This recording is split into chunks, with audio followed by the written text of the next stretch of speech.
জামাতকে উদ্দেশ্য করে তারেক রহমান কি বললে আগে ভিডিওটা দেখুন। যেই দলটি যাদের নেতা আজ বাংলাদেশের নারীদেরকে একটি খারাপ কিছুর সাথে তুলনা করেছে, তারা বলে তারা ইসলাম কায়েম করবে, কিন্তু নবী করিম সাল্লাল্লাহু আলাইহি ওয়াসাল্লামের স্ত্রী পর্যন্ত, উনিও পর্যন্ত একজন ব্যবসায়ী ছিলেন। তাহলে আজকে কোথায় গিয়ে দাঁড়ালো বাংলাদেশের নারী সমাজ তথা তাবৎ পৃথিবীর নারী সমাজকে কিভাবে অপমান করা হলো? যে দলটি নির্বাচনের আগে দেশের অর্ধেক জনগোষ্ঠীকে ঘরের মধ্যে বন্দি করতে চায়, যে দলটি নির্বাচনের আগে দেশের অর্ধেক জনগোষ্ঠীকে অসম্মানজনকভাবে কথা বলে, তাহলে আপনাদের কাছে আমার প্রশ্ন, আজকে নির্বাচনে যদি তারা কোনোভাবে সুযোগ পায় নির্বাচন পরবর্তী সময়, তাহলে তাদের আচরণ কি হতে পারে?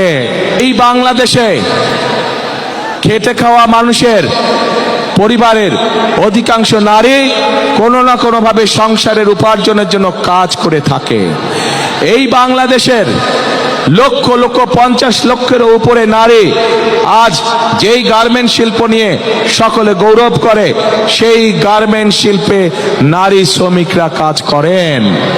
প্রিয় ভাই বোনেরা, সেটি নিম্ন মধ্যবিত্ত হোক, মধ্যবিত্ত হোক, সকল পরিবারের, কর্মজীবী পরিবারের প্রায় সকল নারী আজ সংসার পরিচালনার জন্য দ্রব্যমূল্যের যে ঊর্ধ্বগতি, সকল কিছুর যে দাম ঊর্ধ্বগতি, তার জন্য শুধু স্বামী একা কর্মসংস্থান হয় না, স্ত্রীকেও পাশাপাশি বিভিন্নভাবে কাজ করতে হয় এবং তারা এর মাধ্যমে তাদের সংসার জীবন নির্বাহ করে থাকে।